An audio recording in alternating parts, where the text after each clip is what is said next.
कहाँ पे हैं इस टाइम आप? हॉस्पिटल। मॉडल टाउन घरेलू मुलाजमत ज्यादती केस नया मोड़ बीच में आ गया। मैं कौन हूँ? जज। स्पेशल मजिस्ट्रेट के रूबरू रिकॉर्ड करवाया गया बयान भी मंजर आम पर आ गया। अपनी रजामंदी से? जी मैं अपनी रजामंदी से कोई देना जोर चाह रही जबरदस्ती तो नहीं? हूँ। नहीं, किसी ने जो ऐसा जबरदस्ती नहीं, कोई गल नहीं, कोई बात नहीं, मैं किसी को ना कोई पैसा ले लड़की ने पहले बयान में किसे नामजद साहब किया के वाले साहब उन्होंने घर काम करती सी और दूसरे बयान में किसे निकाला। बयान लिया जी अस्पताल दे विच आन के जज साहब के सामने। ये तमाम बातें आज के व्लॉग में आपसे शेयर करूंगा। शुरू अल्लाह के नाम से जो निहायत मेहरबान रहम करने वाला। अस्सलाम वालेकुम नाज़रीन, आप देख रहे हैं हारून व्लॉग्स और मेरा नाम है मोहम्मद हारून। गुज़िश्ता माह एक वाकया रूनुमा हुआ जिसमें बात सामने आई कि मॉडल टाउन में वाकया एक घर में घरेलू मुलाजमा के साथ ज्यादती की गई। पहले बात सामने लगी कि जो ड्राइवर था और उस घर का मालिक था, ये दोनों इस कमसिन के साथ इज्तिमाई ज्यादती करते रहे और फिर उसके बाद इसका अबॉर्शन करवाने की भी कोशिश की गई। तो हम इसी मामले में ये लड़की इस दारे फानी से कूच कर गई। 3 रोज के बाद इस लड़की की डेथ होती है और फिर उसके बाद मुख्तलिफ चीजें जो अब सामने आना शुरू हुई। एक वीडियो बयान मैंने पहले भी बताया था, वो आपको सुनवाया भी, जिसके अंदर लड़की ने बरमला इस बात का इजहार किया कि वो बगैर किसी दबाव के ये कह रही है कि मुबैना तौर पर मुझे इस घर के मालिक ओन ने और उसके ड्राइवर हसन ने ज्यादती का निशाना बनाया। क्या नाम है आपका? आयशा जवेद। कितनी उम्र है आपकी? 19। कहाँ पे हैं इस टाइम आप? हॉस्पिटल। मैं कौन हूँ? जज। बयान आप देना चाह रही हैं? जी मैं बिल्कुल ध्यान देना चाह रही हूँ। अपनी रजामंदी से? जी मैं अपनी रजामंदी से कोई देना जोर चाह रही हूँ। जबरदस्ती तो नहीं? नहीं, किसी ने जो जबरदस्ती नहीं की मेरे से। सोच समझ लें आप। हाँ जी, सोच समझ के मैं बयान देना चाह किसी रही ने हूँ। मजबूर तो नहीं किया बयान को? नहीं, मुझे किसी ने मजबूर नहीं किया। आप 2 मिनट सोच समझ लें, उसके बाद फिर आपका बयान रिकॉर्ड करें।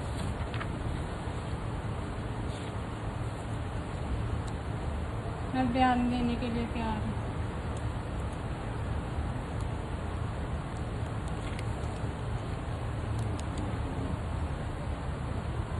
चलें, बयान क्या रिकॉर्ड करवाना है?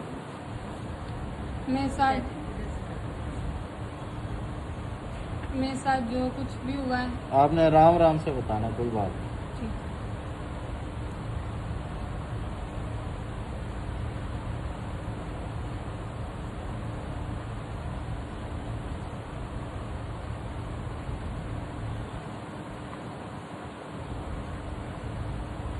जो कुछ भी हुआ है मेरे साथ जो कुछ हुआ है वो ड्राइवर हसन ने किया।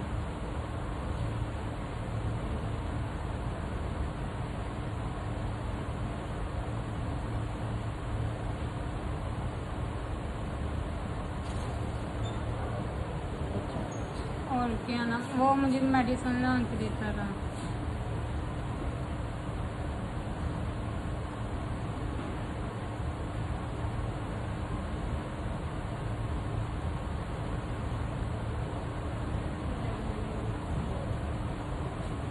और उसको पता चल गया कि मुझे हमला है, तो वो उसकी नंद छोड़ के चल गया था।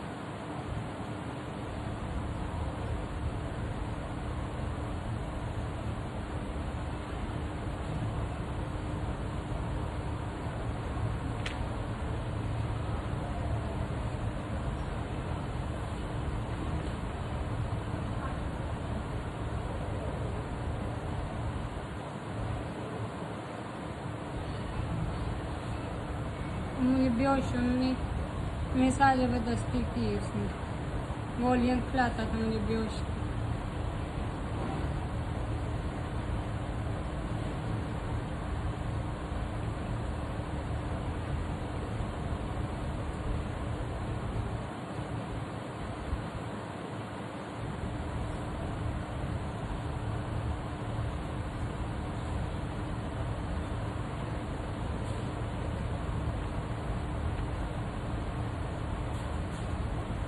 और कि नाम उन मालकों की कोई गलती नहीं है, उन्होंने का बीच में हसन ने कहा था नाम लो।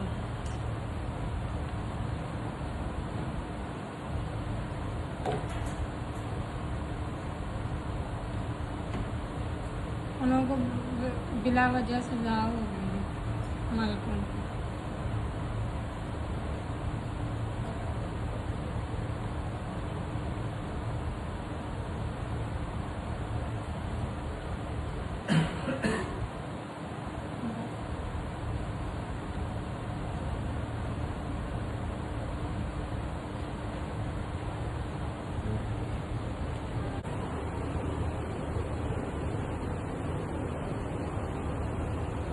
बयान मैं अपनी मर्जी ना दे रहा, कोई मेरे पे किसी का प्रैशर नहीं, कोई गल नहीं, कोई वार नहीं, मैं किसी को ना कोई पैसा ले, ठीक है। निसाब की खातर मैं तुरया तो निसाब लेना इंशाल्लाह। जवेद मेरा नाम जी, फैसलाबाद मखुआ ने रहना वाला।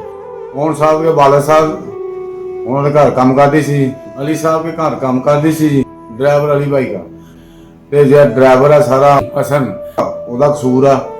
हसन उन्होंने वाਕਿਆ ਕੀਤਾ जी, ਉਹ ਬੱਚੀ ਮੇਰੇ ਨਾਲ ਜਾਸਤੀ ਕੀਤੀ ਜੀ, ਮੇਰੇ ਘਰ ਦੇ ਹਸਪਤਾਲ ਲੈ ਗਏ ਉਹਨਾਂ ਨੂੰ, ਤੇ ਪਤਾ ਫਿਰ ਲੱਗਾ ਵੀ ਆਹ ਗੱਲ ਹੈ, ਹसन ਨੇ ਵਾਕਿਆ ਕੀਤਾ।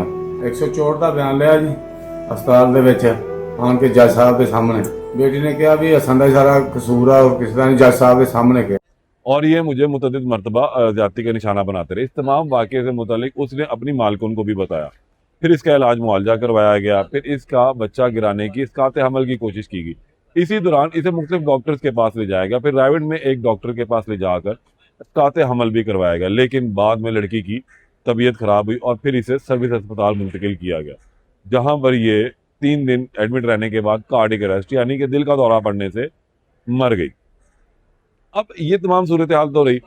पुलिस ने इस मामले में एक मरकजी मुलजम जो था हसन ड्राइवर, उसे गिरफ्तार कर लिया था और वो जुडिशियल रिमांड पर जेल में भी है। तमाम इस केस में कुछ मजीद अपडेट भी आई है। इस केस को प्रोसिक्यूटर जनरल पंजाब की जानिब से हाई प्रोफाइल केस डिक्लेयर किया गया और तफ्तीशी से इसका तमाम रिकॉर्ड मंगवाया गया है, तमाम शवाहिद जो है वो मंगवाए गए हैं कि आखिर इसमें हकीकत क्या है। लेकिन इसके साथ साथ एक और वीडियो बयान भी सामने आ गया इस लड़की का, जो उसने जुडिशियल मजिस्ट्रेट के रूबरू दिया। ये बयान पहले आप सुने।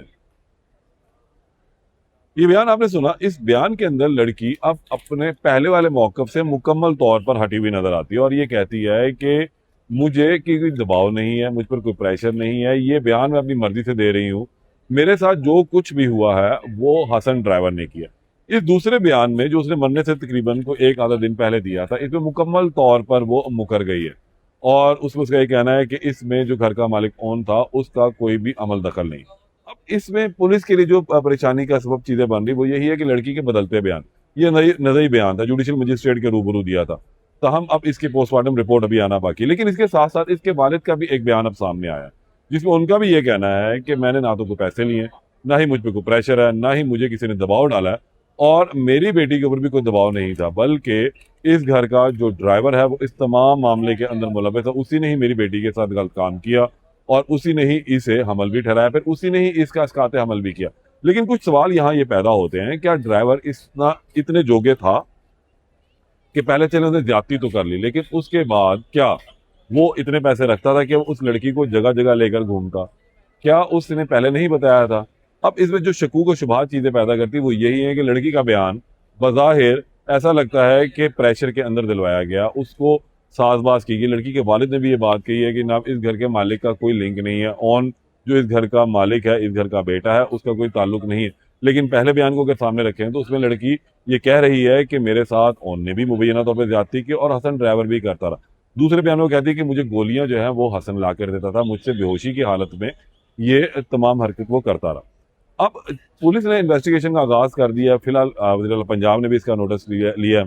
चेयरपर्सन जो विमेन प्रोटेक्शन की हैं ब्यूरो की, उन्होंने भी इसका नोटिस लिया और कहा है कि मुल्ज़िमान को जो है करार वाकई सजा दी जाएगी। सूरत हाल यही खत्म नहीं होती। असल मामला तो ये बनता है कि आखिर इसकी इन्वेस्टिगेशन पहले क्यों नहीं की गई। ये मामला तकरीबन 1 माह पुराना हो चुका है। लड़की के साथ ज्यादती का वाकया गुज़िश्ता साल पेश आया, फिर उसके बाद लड़की हमला होती है, फिर उसको वापस फैसलाबाद भिजवा दिया जाता है, फिर फैसलाबाद से वापस लाया जाता है, यहाँ 2 डॉक्टर्स के पास चेक करवाया था, फिर रायगढ़ में किसी एक अस्पताल में ले जाकर इसका जो है इसकाते हमल किया जाता है और फिर इसी दौरान इसकी तबीयत जब खराब होती है तो फिर सर्विस अस्पताल लाया जाता है, वहां पर इसकी मौत वाकया होती है। पुलिस इस दौरान क्यों खामोश रही, इसके वालिदैन क्यों खामोश रहे? FIR का इंदराज तो पहले हो चुका था, लेकिन उसके बाद फिर ऐसे क्या हुआ कि लड़की के बयानात बदलने की कहानी सामने आई। पहला जो बयान लड़की का आया उसमें उसने कहा ये बात कही कि मेरा इस तमाम मामले से जो है वो ताल्लुक है और ऑन जो है इसके अंदर मेन अक्यूज है, मेन मुल्ज़म है। लेकिन दूसरे मामले में लड़की मुकर गई, फिर लड़की का बाप भी मंजर आम पर आ गया। अब पुलिस क्या तफ्तीश करेगी? बहरहाल प्रोसिक्यूटर जनरल पंजाब की जानिब से इस केस को हाई प्रोफाइल केस डिक्लेयर किया गया, इसका रिकॉर्ड मंगवाया गया, लाइन ऑफ डायरेक्शन उनको दी गई कि अब इस केस के हम अंदर देखेंगे किस तरीके से जो है तमाम मामला को तफ्तीश की गई है, कहाँ कहाँ फ्लॉ रखा गया है, कौन कौन इसके अंदर मुलव्वस रहा है, किसने किसको बचाने की कोशिश की है। ये वीडियोस भी आपने देखी है, अपनी कमेंट लाजमी कीजिएगा और बताइएगा कि वाकई इसमें आपको कहीं को दबाव नजर आ रहा है या नहीं, और अपनी राय का इजहार लाजमी कीजिएगा। दोबारा मुलाकात होगी। अल्लाह ने के बाद।